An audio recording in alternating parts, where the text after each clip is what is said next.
আমরা পিআর পদ্ধতি নির্বাচন দাবি করেছি এর জন্যে যে প্রতিটা ভোটারের মূল্যায়ন থাকবে। কারণ আগে পরে তো প্রতিটা ভোটারের মূল্যায়ন হতো না ওই আগের যে নির্বাচন পদ্ধতি, এবং ফ্যাসিস্ট তৈরি হওয়ার মতো এককভাবে ক্ষমতায় যাওয়ার সুযোগটা থাকবে না। আর এখানে সব রাজনৈতিক দলের প্রতিনিধি সংসদে থাকবে। যেন তেন নির্বাচন আমরা চাই না।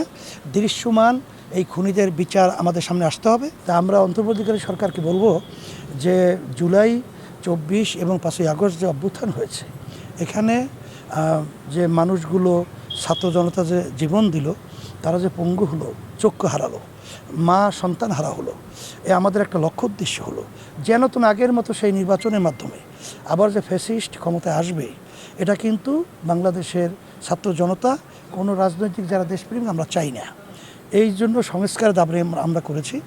আর সংস্কারের মূল একটা প্রধান জায়গা হলো এই নির্বাচনী পদ্ধতি সংস্কার।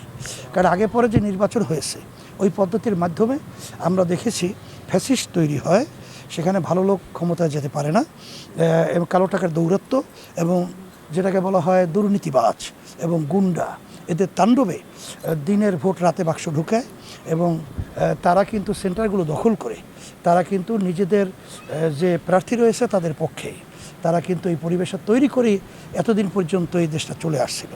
এর জন্য আমরা পিআর পদ্ধতি নির্বাচন দাবি করেছি এর জন্যে যে প্রতিটা ভোটারের মূল্যায়ন থাকবে।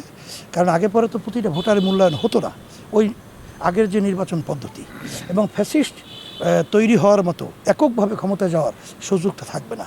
আর এখানে সব রাজনৈতিক দলের প্রতিনিধি সংসদে থাকবে। এতে করে দেশের ভিতরে অরাজকতা, এই বিভিন্ন ধরনের আপনার হরতাল, অবরোধ, এগুলোও অনেকটা লাঘব হবে। কারণ যেহেতু সব দলের প্রতিনিধি তো সংসদে আছে, তাই সেখানে তো তারা সংসদে কথা বলবে। এই বিভিন্ন দিক থেকেই আমরা সরকারকে বলছি যেন তেন নির্বাচন আমরা চাই না।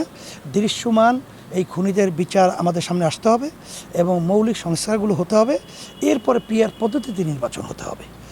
এইটা আমাদের দাবি নিয়েই মূলত আমরা কাজ করছি। এর সাথে কিন্তু বেশিরভাগ রাজনৈতিক দলগুলো ঐক্যমত পোষণ করেছে এবং ছাত্র জনতা সহ সবাই কিন্তু এর সাথে একাত্মতা প্রকাশ করেছে। এর বাস্তবতা হলো সুজন যে একটা জরিপ করেছে, সেখানে কিন্তু 71% তারা দেখিয়েছে যে বাংলাদেশের জনগণ পিআর পদ্ধতি নির্বাচন চায়।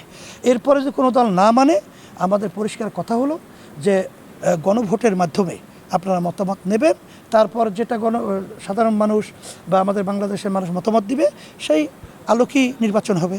এইটাই আমাদের মূল কথা। এছাড়া যদি আমাদের উপরে চাপাই দিতে চায় কোনো আগের সেই গতানুগতিক নির্বাচন, সেটা কিন্তু আমরা বাংলাদেশের জনতা, ছাত্র এবং আমরা দেশের যারা দেশপ্রেমিক, এটা আমরা মেনে নেব না।